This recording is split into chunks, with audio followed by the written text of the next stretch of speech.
afternoon. I'm Deb Williams, and I am hosting the more formal part of this afternoon's gathering.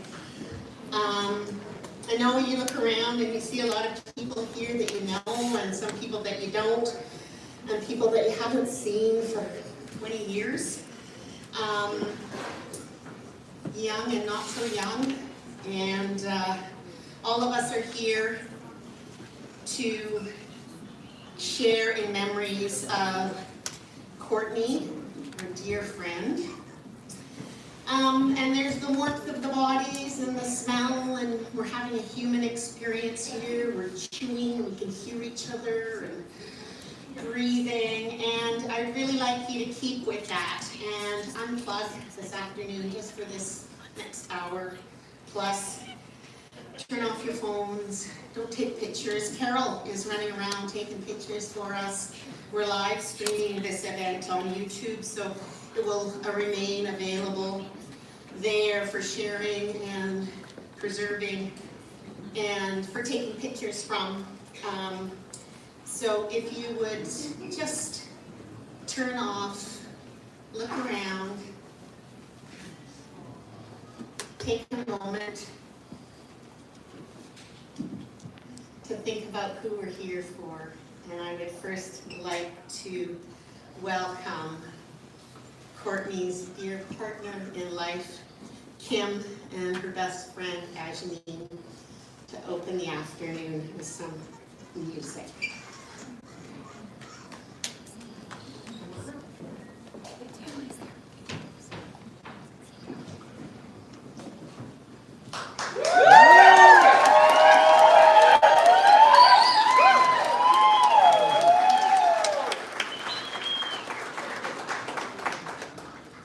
Hi everyone, thank you for coming today to celebrate Courtenay. Ajani and I are going to play a song for you that Courtenay and I used to play together as our duo, Wanda Fuca. That is with a double.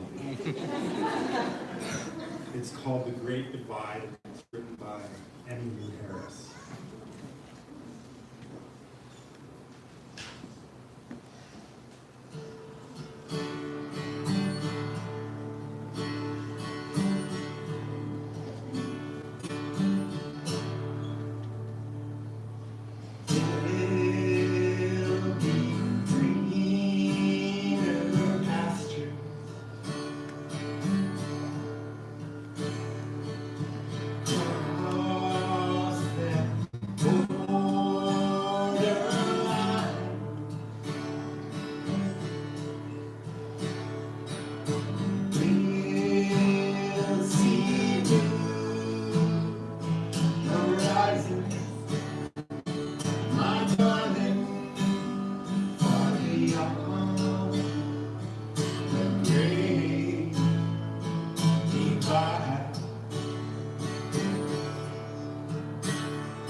You'll be mine forever, my darling, far beyond the great divide.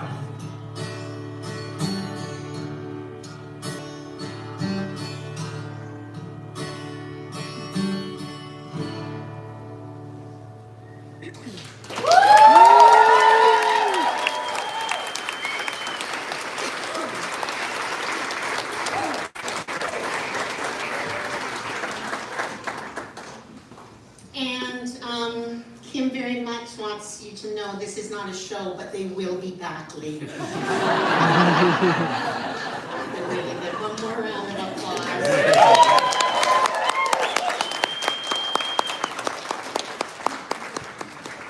All right.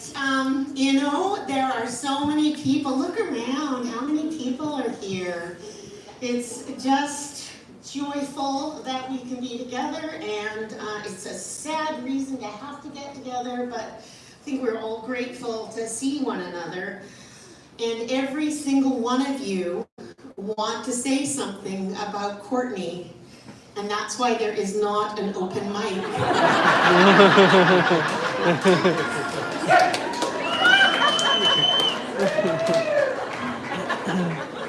It's a few people have been asked to speak. And I, you know, we all know why, and I've been told to keep it short, right? So I would like to welcome Courtenay's dear friends, Allison and Tara, to come up. Yeah, please do. Yeah, come on up. They've come in from Calgary and London. I'm not saying which is which. But they are high school friends of Courtenay, and so will let us all in on a part of her life that some of us don't know about. Welcome, welcome. Thank you.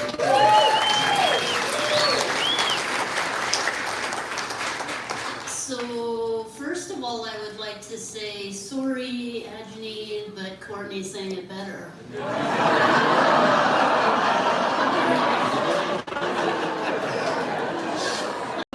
I'm just kidding. Who does that at a moment like this?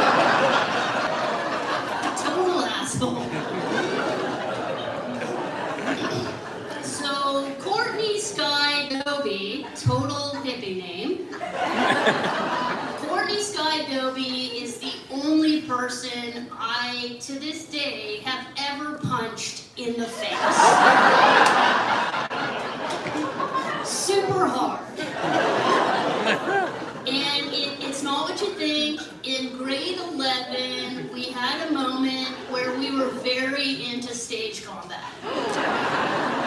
And we had done this little choreographed scene. There was a slap return, then a punch, and then I would grab her hair, and you grab on top, and there would be a knee connect, and she'd go flying.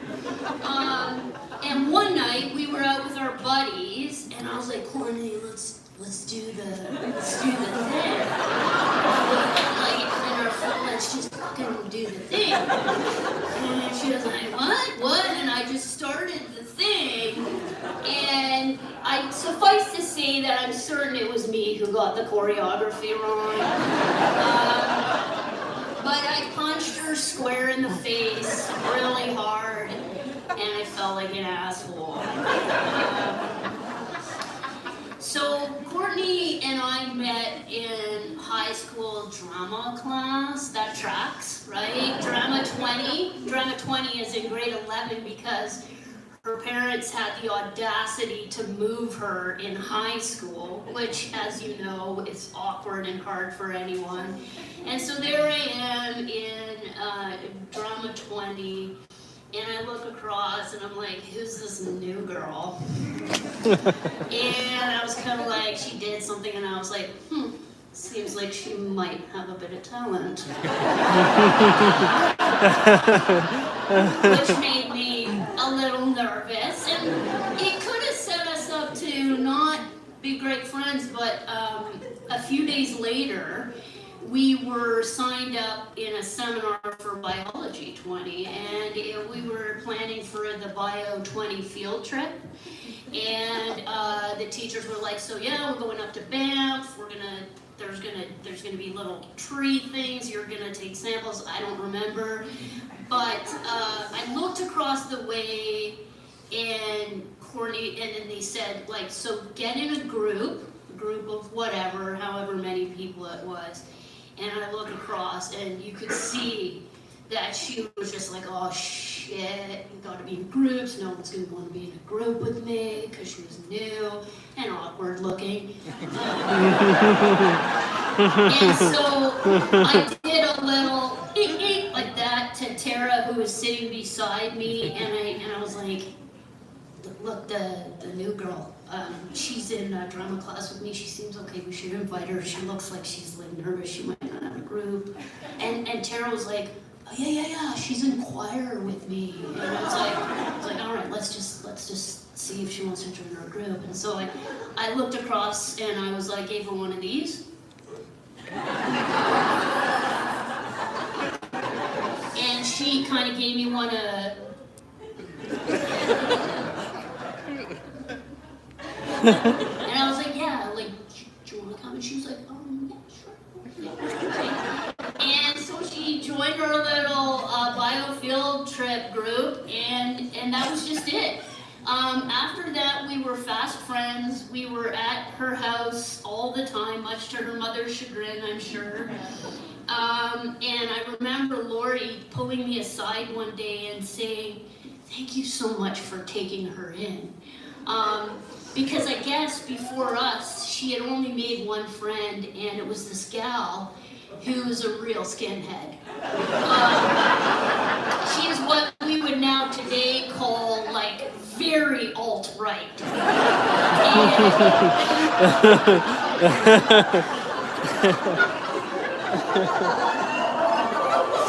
And as Courtenay got sick, I remember talking to her, and we were having this chat about how unfair life can be. And I said to her, can you imagine if you were having this chat with that white supremacist?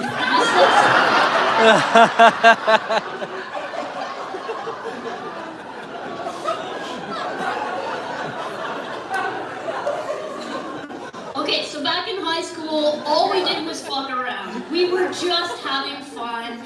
I remember being at your house. Courtenay and I would like never stop doing, like, performing and stuff. She would always pull out her guitar. She, in that time frame, I can remember she loved the Beatles, and she and I would just sing Beatles songs, and she would play for hours and hours. We'd do that. And we kind of never turned off the theater thing. I remember we'd go into the kitchen, and we always used to do like spur of the moment improv commercials. Like, we would just grab a can of beans out of the cabinet, and she'd be like, when I've had a busy day at work and I come home, I always pull out Heinz beans. Great source of iron for your family. Like, we just never stopped. We did that shit all the time. And she loved beans. Her favorite thing in high school was bean burritos.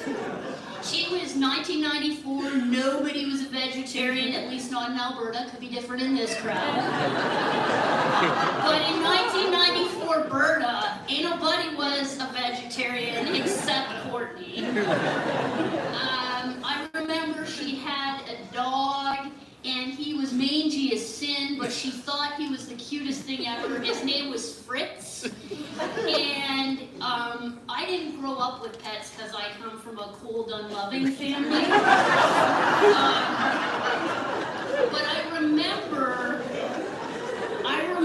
her talking to Fritz. She loved Fritz. She thought he was the sweetest, most beautiful thing.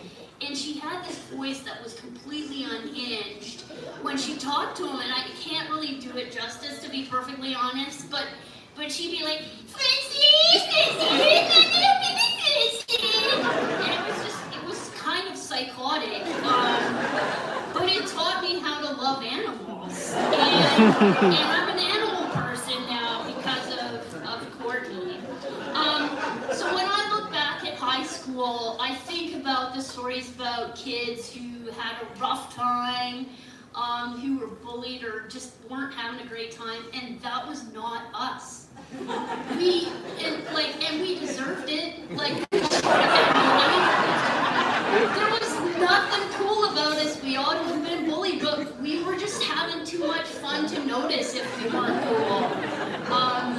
We were just kind of having a great time, and I just remember singing and performing and writing plays with her, and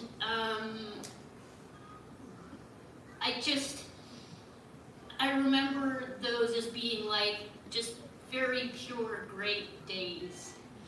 And we both went off to theater school on different sides of the country, and then I pussied out. I pussied out and they became a fucking lawyer. But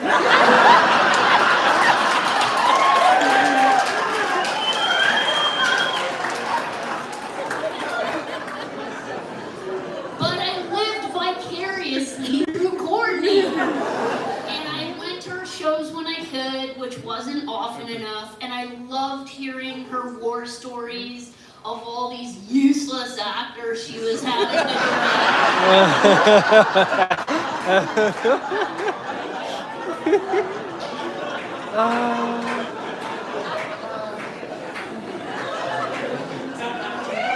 And I think, just to sort of wrap it up, if I think about Courtenay and what she was like, I think of the word permission. Because I think Courtenay always gave people permission to try things, to be goofy, to be silly, and I really appreciated that. I never felt judged by Courtenay. And a lot of people judge people, but Courtenay wasn't like that.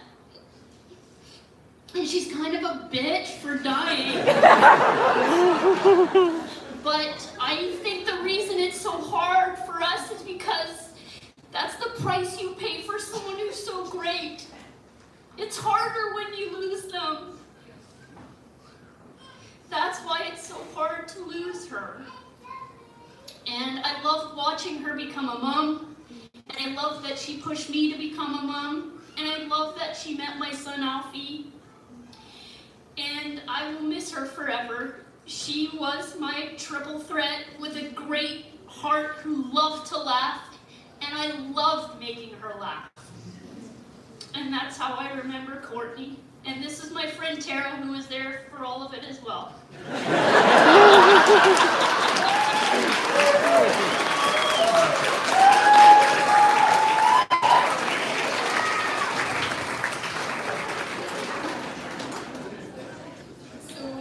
I first met Courtenay, I think on the same day as Allison in September 1994, but I forgot that whole biofield trip.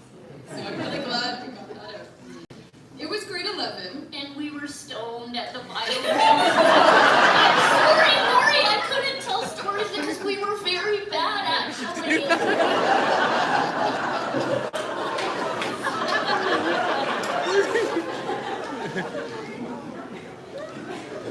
So it was grade 11, and it was clear that she was the new girl at our high school. She was wearing slightly flared jeans with her black Mosh Fest t-shirt. And that was a festival that us Calgary kids had never heard of because it was in Edmonton, near where she grew up. She had straight blonde hair, parted down the middle, and would smile at me in the halls with a self-assured and totally unfazed demeanor. I was so excited when I found out she was in choir with me, because the year before, I'd been in choir with no friends, and had to room with a girl who smoked menthol cigarettes during our choir trip to Toronto, which gave me bronchitis. So the prospect of having Courtenay in choir with me was pure joy. I remember telling Allison about Courtenay at the same time she told me about her, and we were both excited about this new girl. That was the day that our close friendship threesome was born. We then came to learn that Courtenay had such incredible talent. While I had a love of singing, but was happy to be in the chorus, Courtenay had a proper voice that could handle any solo thrown at her. She would eventually go on to become the lead in our high school musical, The Music Man. And I had never met such an immense talent before and was completely in awe. Not only was our new friend special, but so was her family. Going to Courtenay's house was like being in an alternate universe, where you could just be yourself as a weird, awkward teenager and could talk about anything and all subjects. That was the atmosphere created by Scott and Laurie. Laurie was always giving us advice and her perspective on things. And you could guarantee Courtenay would blush or cringe when Laurie talked about some edgier topics regarding boys and relations. But we loved it. It was such a breath of fresh air to see a mother-daughter relationship that was so open, candid, and loving. The other thing about her house in that era, which you had a preview about, is there were always beans in the fridge. At the time, as you've heard, Courtenay was vegetarian, and we shared a love of beans. There was also a hot tub, which was a major treat for us. We would spend hours and hours talking, being together, and making each other laugh.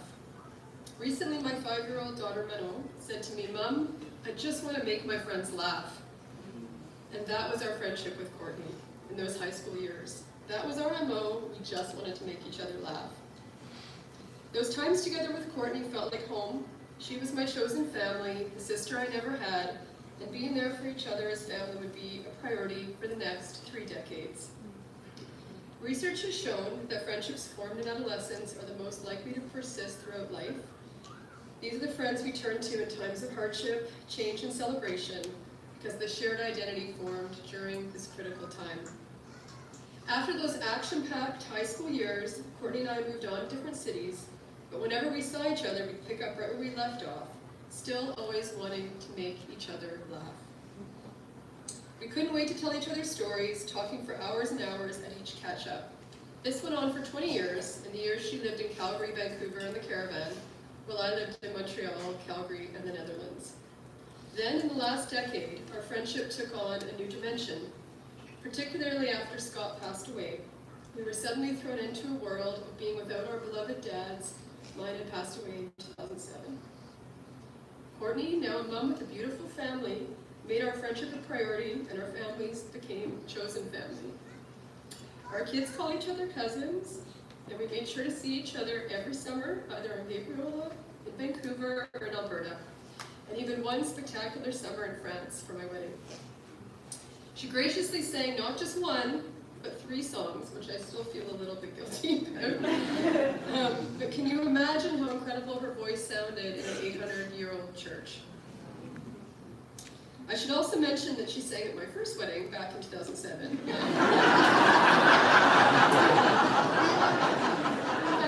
at the time, I probably only got married to hear her sing. Let's be honest. Courtenay brought so much joy to those events, and every time we were together, I would feel that same warm quality of home that I had with her growing up. Her kindness, her laughter, her calm vibes, they were always like a warm hug. And she had such a magical way with children. I will never forget her ability to instantly calm my daughter by gently stroking her hair and temple. I will always hold on to that image and memory. She was a phenomenal mother, and the ultimate inspiration for me as I navigate motherhood. My kids are in dance and musical theater because of her, and I know she's been a similar inspiration to many people in the room today. For the last 30 years, I've been fortunate to have had Courtenay as my chosen sister. I'm so grateful for our shared laughs, for the ways she has always inspired me, and for being able to raise our kids to be in each other's lives, so like us, they also share a special bond. I'm also grateful she found such an incredible partner in Kim, a man who has many of the qualities of her dad Scott, and then some. And for the rich and beautiful life she built, which included time in this very special city, Vancouver. Courtenay, I miss you and I love you. Until we meet again, my dear friend.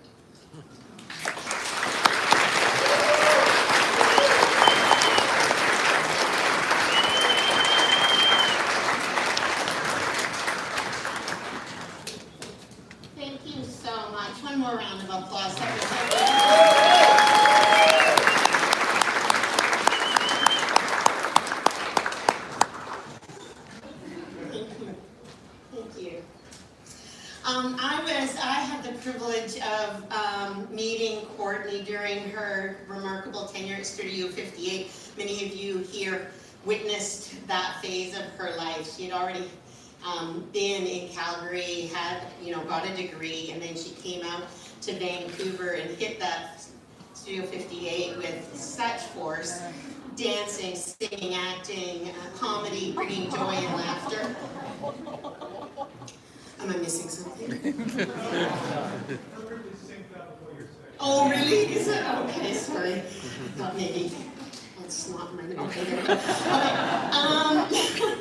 So Bruce, who was one of her instructors, insisted that I meet this extraordinary person. He said she was one of the identics. Apparently there were 4 or 5 blonde, slender, about the same height women at the studio at that point, and a lot of the staff couldn't tell them apart. But that's okay, I think they thought Daniel and Bruce were the same person for many years too, right? Just a thing. Anyway, she was not like anybody else. I saw her, I think it was either a 4th room project or it was something huge. She took on the stage, and so I wrote her a play. Jeffrey Kelly, Spirit of the West, wrote the music, and we wrote her a touring musical called Broccoli and Butterflies about the life cycle of the cabbage butterfly and their connection to brassica. She performed alongside her talented friends Andrew McNee and Sarah McDonald because Janine was already working. She was first choice.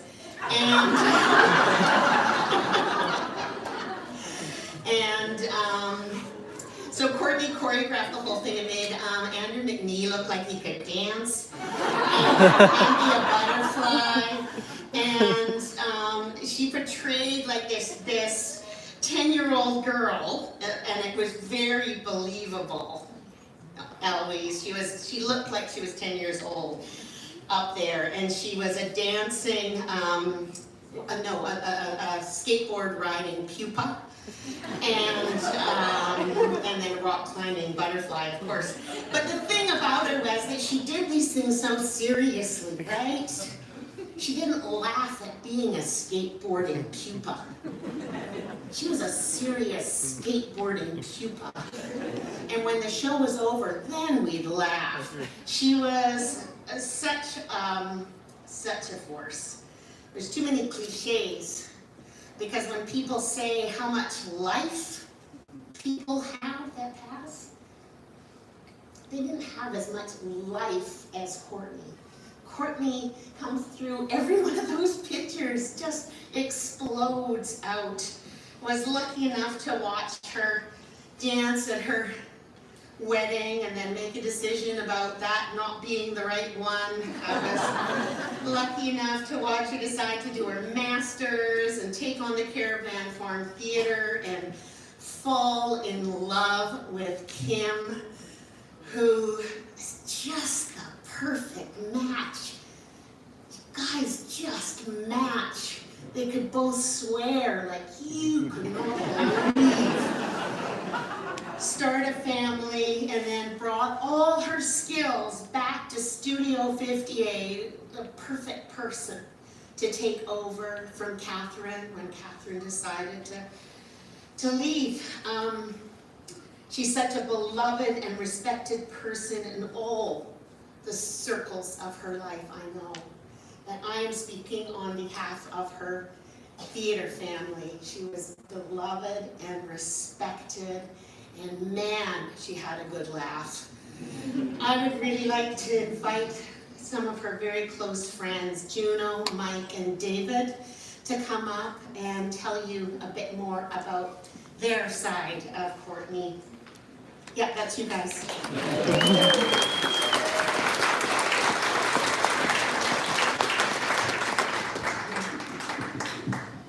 Here, Juno, take this one. And then you can stand up. No, because I have a whole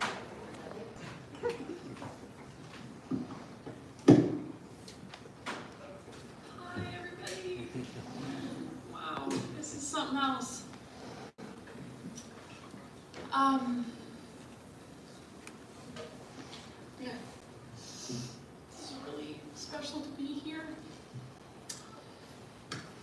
Here we go.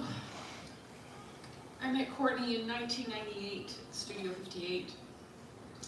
She was a third-term acting student, and I was graduated. We bumped into each other by the loading dock. She wasn't smoking. I probably was. Belmont miles from the pizza shop by the penny lane. They were $5 back in the day. We started chatting about her new boyfriend, classmate Darcy Johnson. Is he here? No. Darcy. Does he? Yeah. And became friends from then on.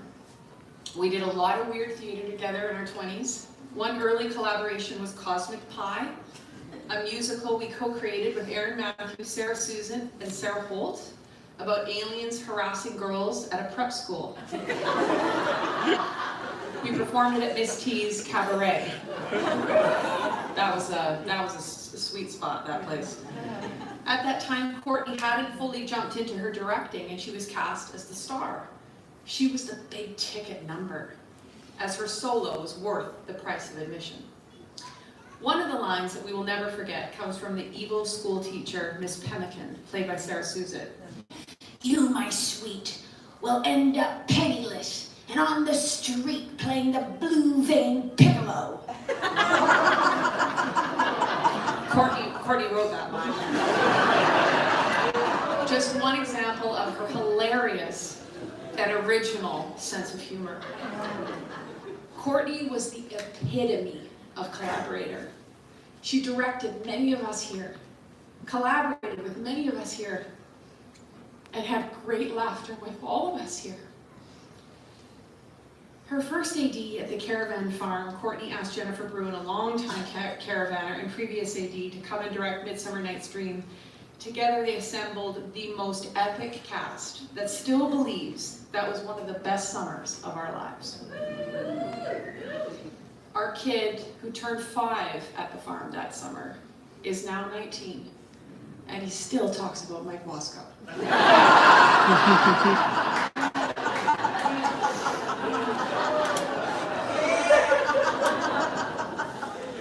The space she held, the people she brought together, everyone felt loved and special and seen, like you said, in her presence.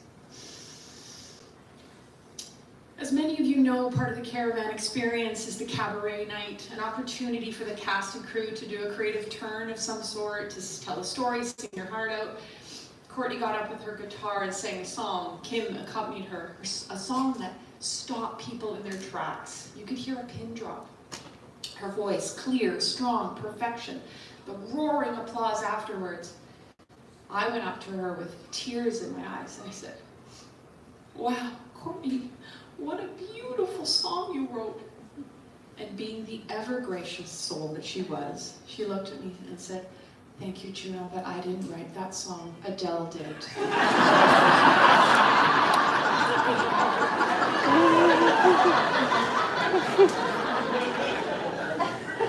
The song was Hello. Oh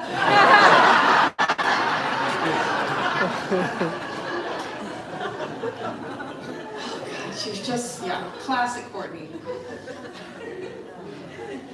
Her creative spark showed up in all kinds of ways, including in 2004 when she gathered a group of creative misfits to create a wonderfully strange short play for Theatre Under the Gun.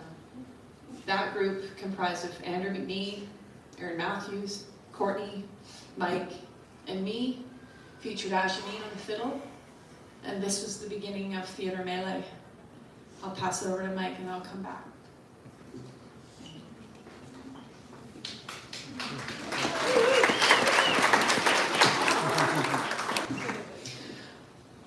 Okay, so when Kim asked Juno and I to speak for this, at first, my first reaction was like, easy. Like, no problem, no sweat whatsoever. How could I be nervous about doing that? Courtney was so easy to love, and admire and hang out with, because she was funny and she was talented and beautiful, and she made me feel funny and talented and a little bit beautiful maybe. I know that Courtney made everybody here feel like that. She had this way of seeing the best in actors and artists, like really seeing it and then celebrating it. She didn't intimidate or dominate.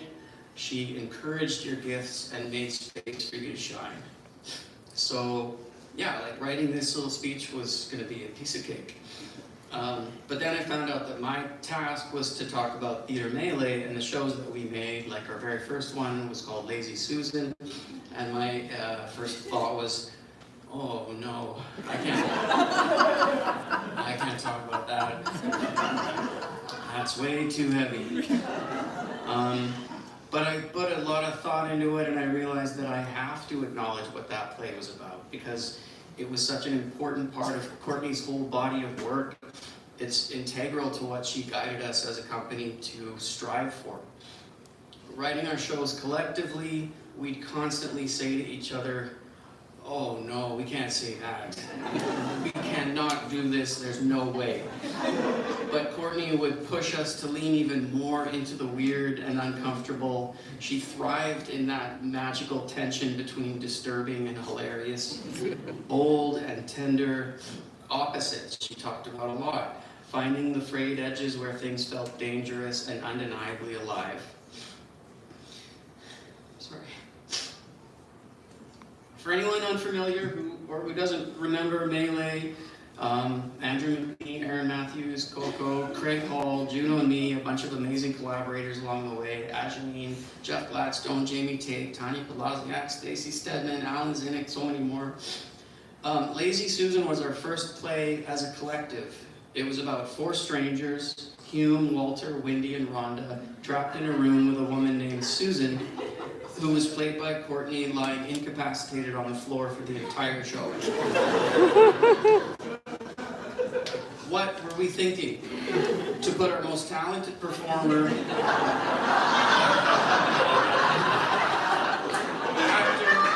actor, singer, dancer extraordinaire, on the floor at our feet for over an hour, subjected her to countless indignities.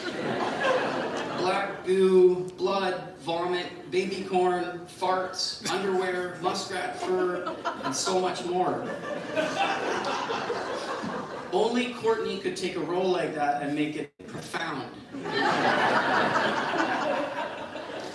With her total commitment, her stillness became a gravity. The whole show, the whole company revolved around her. She made Susan present and powerful even in total silence, and only she could make that hilarious and moving at the same time. And also gave her more freedom to co-direct with Craig. In rehearsals, we barely got through a full run without completely falling apart, bawling our eyes out laughing at ourselves. And that was our biggest fear, that we couldn't make it through the show because we were laughing too hard. We were our own biggest fans. We still are. It's my favorite piece of theater, and I've never seen it. We barely cared how the audience responded because we loved our work so much. And whenever any of us are sad, all we have to do is flip through this little memory Rolodex of Melee moments and lines, and I can hear Coco's beautiful laugh. So Coco was the one who honed Melee's edge. She pushed us to go deeper, to be braver, to sit with the discomfort. She understood that the real magic was in finding that delicate balance between humor and grief, absurdity and truth. She never shied away from the dark stuff. She lit it all up from within. At its heart, Lazy Susan was about a group of ill-equipped characters impotently contemplating mortality, which is kind of an appropriate description for this memorial. In the play, the characters never figured out what was really going on, but what was clear was how much they loved and needed Susan. And we deeply, deeply love you and are so grateful to you, Coco.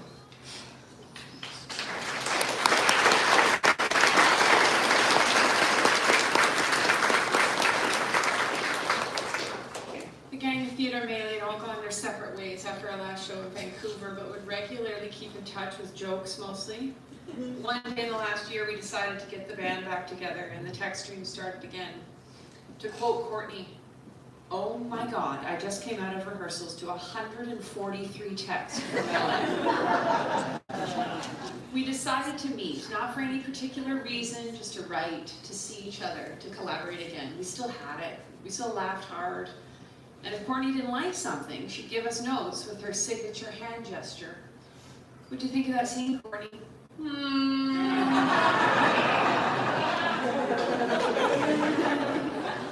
About a month later, Courtney shared with us her diagnosis. We, of course, like all of us, were heartbroken. But we continued on. She wanted us to keep going. And she warned us that she was going to lose her hair and look different to us, and that she may not be able to come because of her treatment schedules. But we kept going. We all wanted to keep going. One particular day, we were all on a text stream trying to figure out when to meet up, and Mike and I were in Hamilton, and Craig was in Calgary, Andrew, Aaron, and Courtney were in Vancouver, having a hell of a time trying to pin down that time. And like most of these text streams, it devolved into jokes and comedy. Then I think I sent a picture I just found of Mike and Andrew during an old ballet rehearsal. Andrew was in his underwear, wearing a suit jacket, lying on his back, while Mike held Andrew's legs up around his ears, pushing him into a closet. It's ridiculous. I then had the instinct right there to just hit the FaceTime button, just to see each other. Everyone answered the call immediately. Tears of laughter streamed down everyone's faces in their homes, cars, and Courtney was on a walk in the woods. The Melee Gang still meets today, and we feel Courtney with us every single time we come together. You hear us telling us when our jokes are funny or they're not. And we know she would want all of us in this room, to keep creating funny and dark and weird art. And now I want to pass it over to David, who worked very closely with Courtney and is a dear friend.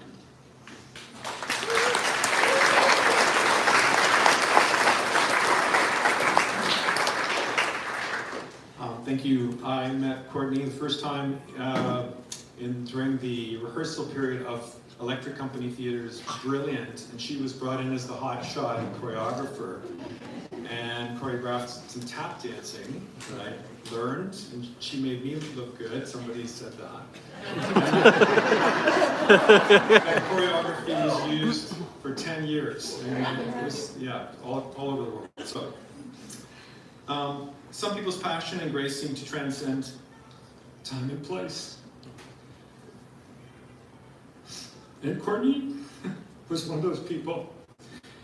It seems impossible, implausible that she's gone, because that force of nature was so much a part of us and still is. We here today are a testament to her life and her richness. A lot of the artistic leadership ability of Courtney was forged during her time as AD at the Caravan Farm Theatre. I've heard a lot of stories from there in Armstrong, BC. I want to acknowledge that there are so many people here today who worked with her on the farm. Alongside her dedicated husband, Kim, she lived her hard work to define a unique style while carrying on the spirit of this cultural gem through many seasons, working with incredible talent and patronage. Her confidence, her vitality, her spirit always created community wherever it went. This was also reflected in her time as the artistic director of Studio 58, stepping into the massive shoes of the great Catherine Shaw. We watched as Courtney's charisma wowed them all. The students, the staff and faculty, the audiences, and the administration of Langara College. This was a shining moment for her.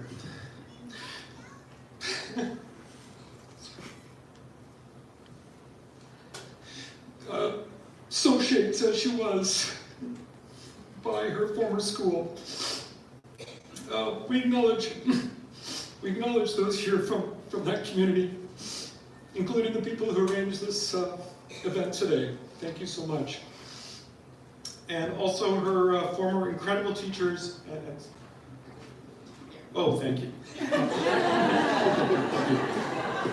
I think I'm okay. We'll get through this. Get through this. Also, her former incredible teachers and staff, her former peers, and anyone remotely related to Studio 58 and Langara. You helped her in her life's journey. Because when she did return, Courtenay was a great captain. She steered with an even keel, even in the darkest times. In the middle of the storm of the pandemic. And I know it took a toll on her and her family. She did this with levity, joy, and ingenuity. Sorry. She nurtured new writing. She directed Broadway musicals and commissioned new ones. She loved and was loved back. Teaching alongside her was a gift. I think what made her a great acting teacher partner was her acceptance of the profundity and gravity of life, while at the same time acknowledging the sheer lightness and silliness of it all. She walked that razor's edge between comedy and tragedy, always. In giving notes to students, it was not uncommon for her to read them crying one moment and laughing the next. God, that's not like me at all. I never cry. So we were a good match. She cared so deeply for her students, and it's just wonderful to see the many decades of students that are here today. It's amazing. She was an excellent coach in meetings big and small, a voice of wisdom, calmness, and reassurance with words like, "You may want to wait a bit before you do something." Count to 10 and all that. Sleep on it. Don't get your knickers in a knot. Put it all in a bubble for now and blow it away. You got this. These are actual quotes. And obviously there was her humor, which has been told in many great stories today. She was someone who confessed that after a challenging day at work, she would go home and watch fall fails on YouTube. Which, in case you don't know, is when someone slips, flips, or generally falls down unexpectedly on camera. She said, "I don't know why I find them so funny." But you could see why she did. They were the perfect example of that razor's edge that was Courtenay. Her empathy fully engaged, but also her sweet joy for surprise and spontaneity. That same open spirit led to some hilarious memories. She was just so spontaneous and intuitive. One of the most unexpected was, okay, the backstory for this is that she had the hottest and coldest, most extreme office at Langara College. So she, she got kind of in the habit of going into this song from 2002 whenever she got really hot. So she was inclined, so she kind of just got inured to the fact that she would sing this song, and we were in class and she was teaching, and it was between scenes and stuff, and she was getting overheated, and she just spontaneously broke into this fully embodied version of, "It's getting hot in here, so take off all your clothes. I'm gonna take my clothes off." Right?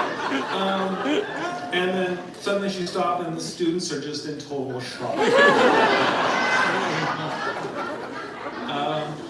And then she just nonchalantly says to them, "You've never heard of Nelly?"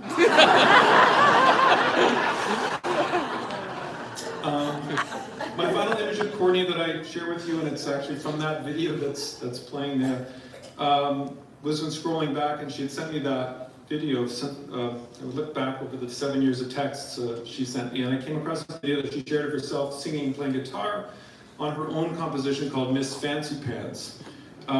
It's a perfect glimpse into Courtenay's musical heart, her passion, and her comic timing. She's in a room, and the video starts. "I'm here. I've got a stack of laundry behind me. The girls are downstairs fighting. And this is my time to just catch my breath and play this song I wrote. I hope I get through it." And then she closes her eyes, she starts to strum, and her angelic voice fills the room. The sunlight streams in. It's beautiful, it's heartfelt.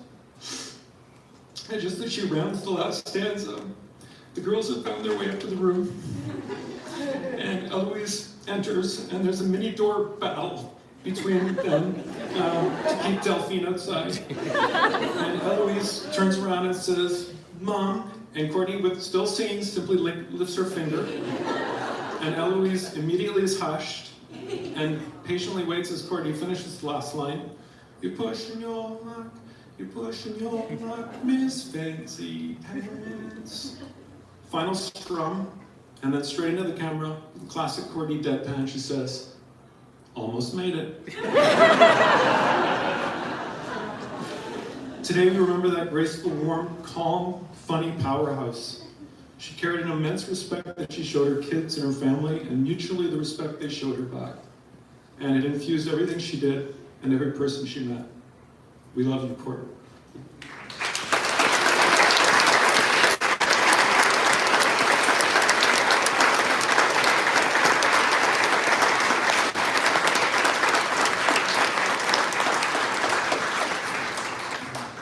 Juno, Mike, and David, thank you so much.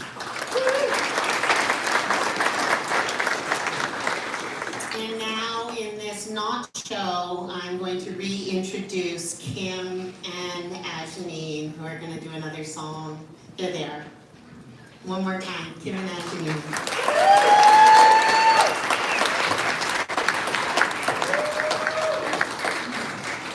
Hello, so Courtney is my best friend,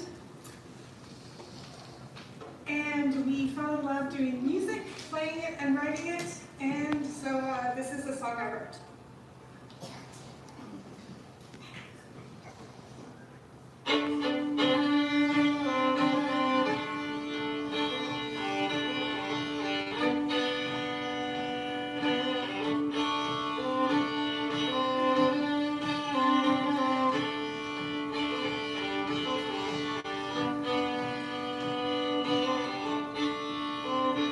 Oh, my sister of mine, where are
to introduce Courtney's mom, Lori, and come on up, and brother Jordan, and cousin Tammy, who are got some thoughts and stories for you.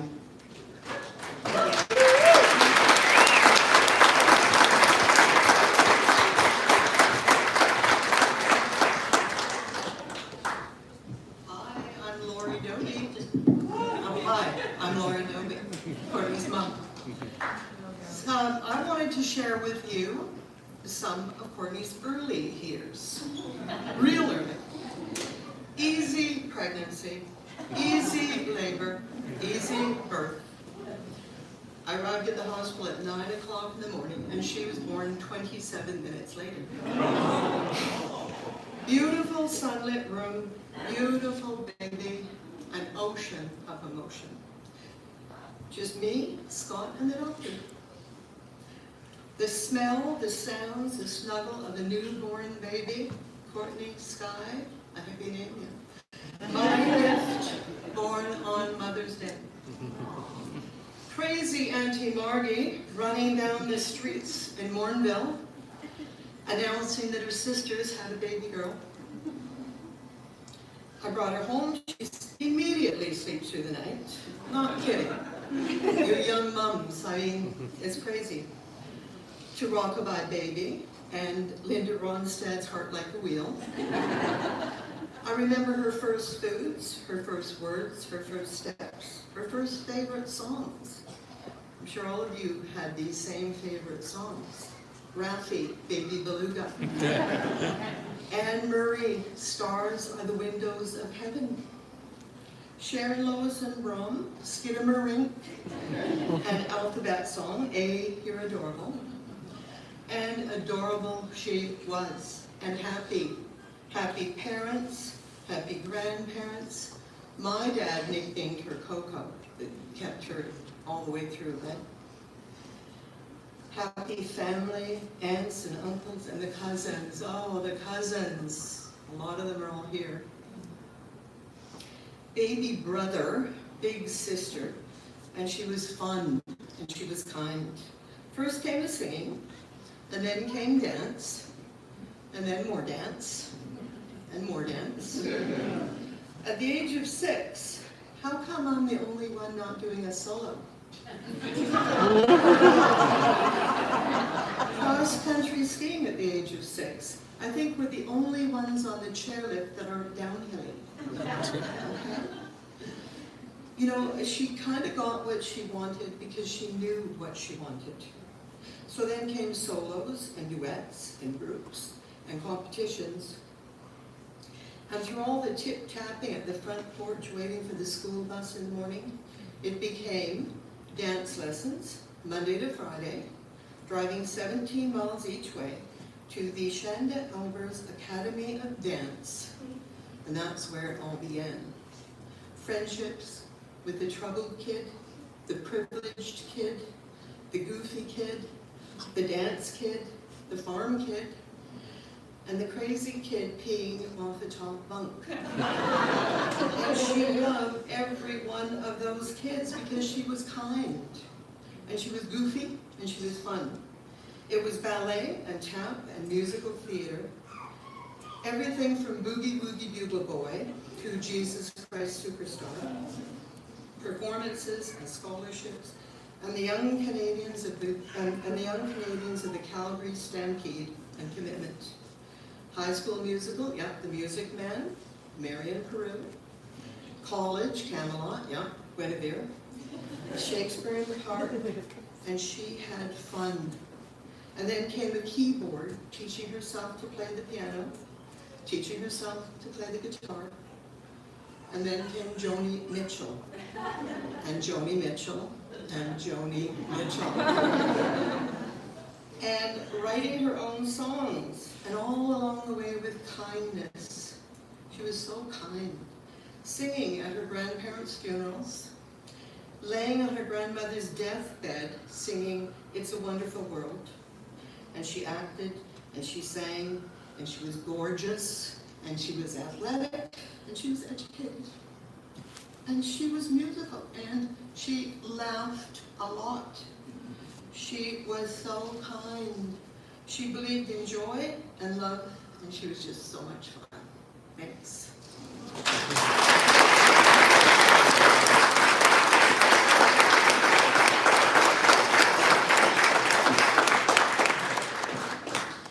Yes, I agree with a lot of those things. But I remember it a little differently. Coke. Corny, Corky, Courtenay, Sky, Dobbie, Coco. Coco, Loco, Moco, Joco. How I love you, cousin. My Kika, my Courtenay, my QQ, Cutie Q, Honey Pot, Kitty Cats is where it's at with Cocoa Puff. I mean, honestly, at one point when she was like little living in the country, I think she counts 27 cats that she names that are coming and going, always competing for her attention. She names them all kinds of names, Simon, Mikey, later on Sid and Nancy, Greta Garbo, Gerard Depardieu. She names my cats Wasabi, Ginger, Zappa.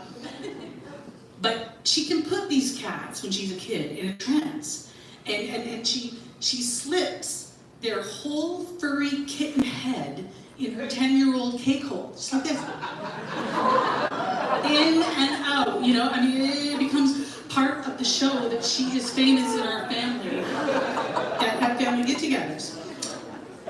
Speaking of family get-togethers, Mother's Day family brunch, May 14, 1978. 9 a.m., we get the call, labor. 9:30, she's out. Lori's a mom, Scott's a dad. Well, I fully expect them here for breakfast at 10:30 or 11. Because, I mean, what was taking so long, right? You know, because, of course, I'm 12 years old when she's born. And the whole universe is focused on me. Especially today, because her being born a girl answers all of my prayer requests for little sisters, which my two brothers and her brother never ever gave me. So all my life, I want a sister. And there she is. She's finally here. My little sister cousin. I am ecstatic. I want to do everything with her. I want to teach her everything. And hey, she's a really good actor. So I put her in all our family shows. Sometimes she's a little tough to direct though, because she has a mind of her own. You know, temper tantrums at 2, and she has no fear of expressing her own opinions, which are actually quite good, I start to notice. And plus, she can sing. Oh, so much singing. It's singing in cars on the long commutes, singing at sleepovers, singing at all our family get-togethers. Coco, can you sing a song? Coco, sing. Sending me videos of her and Jordan mouthing Aladdin songs, singing on a carpet, and hiking and singing. Cape Scott, 1989, Courtney's 11, Jordan's 9, and we are on the trail. And after reciting the entire Trafford Tansy musical, which I was wrestling in that summer 2 times, thank you very much, I asked Coco, sing with me. Please, Coco, sing with me. Going to the chapel is the one that I always ask her to sing with me. So we can harmonize, you know? I mean, harmonize by I sing the melody, and mostly I'm on key, and she does all the harmony. So come on, Courtney. I feel so musical, so professional, so confident. Chapel of Love. Again, please, Courtney, please, just one more time. I've got it this time, I really will get it. Going to the Chapel of Love. Yeah, I'm getting it.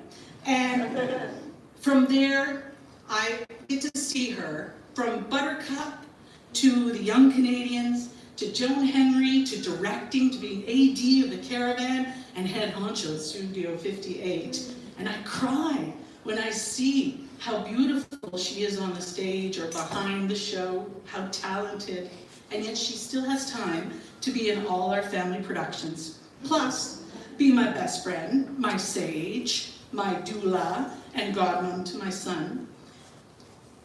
She's my anchor, and I count on her to make me laugh, relax, do the right thing. I call her for most everything. will you be on standby to massage my perineum when I go into labor? What do I do to make Dane's first birthday special? Will you come by? Will you help make it special? Courtney, we've got mice. What the hell do we do? Will you get me a cat? Oh, yes, she gets me too. Courtney, there's something wrong with the cat. What is it? What do I do? Courtney, where? How? What do I do? Help, Courtney, help. In any situation, Dr. Sage knows the best route forward, and she's, well, probably a teenager at that point. So then she sings her way to the studio, as you all know, and she lives with me. And we get to perform together professionally. I get to sing with my little sis, Courtney. And then I get to see her fall in love. And I get the best brother-in-law cousin ever who matches Coco in every way. And oh, the songs they sing together. I mean, he is good. He is good. He's fine. He'll pass. And he's also really good with animals, so he's definitely a keeper. She still writes songs for family and sings for every occasion. So when Dane is born, she sings to him, and one of the things in her song, she's like, and be who you are, and it's okay if you want to be a rock star. And you know, isn't it funny? How does she know? He ends up wanting to study music in a program that he finds under her sage guidance, with gigs coming up this summer and fall. And then she's singing, having a baby. Wait a minute, no, 2. And I get to be an auntie cousin to 2 mini Cocos. And they are my little sister cousin, nieces, in a whole other adventure. And don't I see her being the best mom in her own family, and she starts to do her own family shows with the White sisters.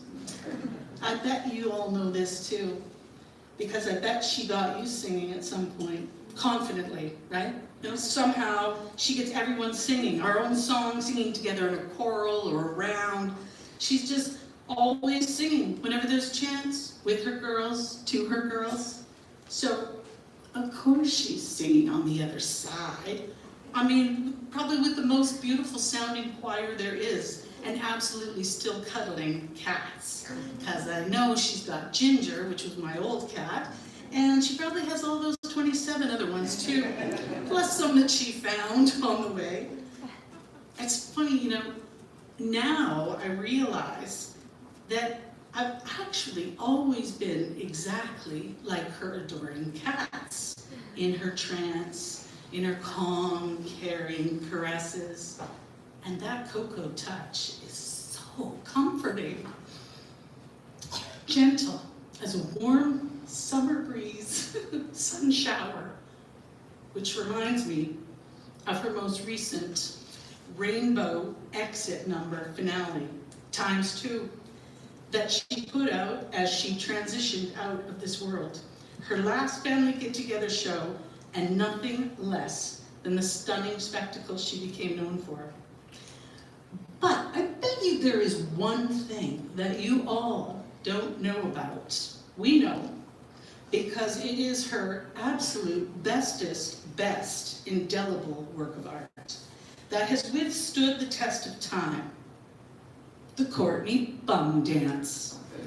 No matter the reason we get together, whenever we do, there is always a time to crack a Coco Bum Dance. Aha, pun intended.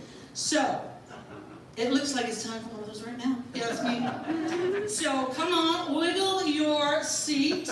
Do the Coco Bum Dance on repeat. Boom, shakalaka, boom, shakalaka. Boom, boom, boom. Love you, Coco.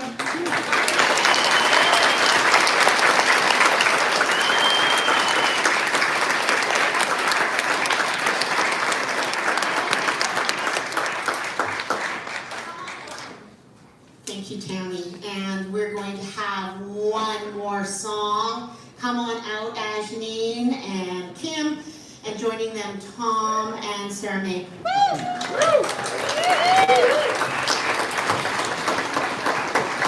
Alright, so this song is called The Wind, the Rain, the Snow. Lyrics by Peter Anderson, music by Courtenay Dobbie, And if you could all sing along the last chorus, that's what Courtney would want. All right?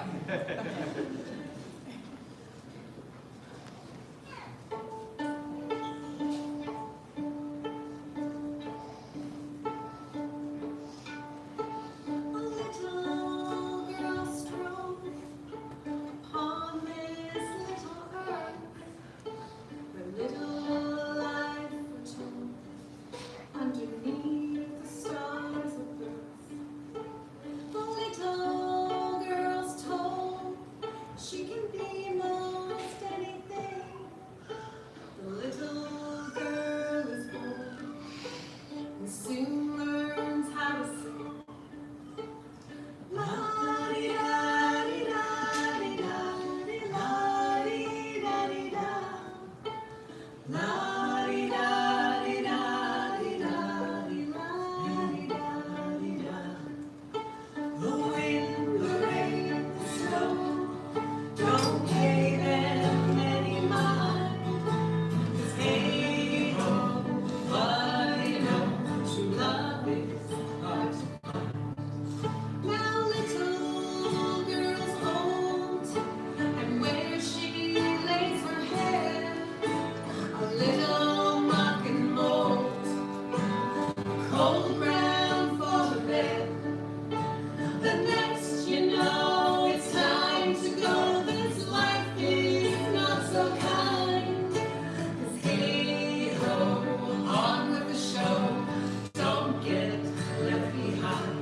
someone passes away, we've got some time to be together.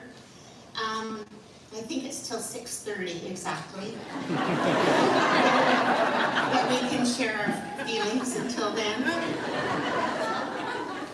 Memories last, share them with one another. Dance it out. We're going to change the feel of the place now. Have some food. Donate to the Studio 58 Courtenay Dobbie scholarship.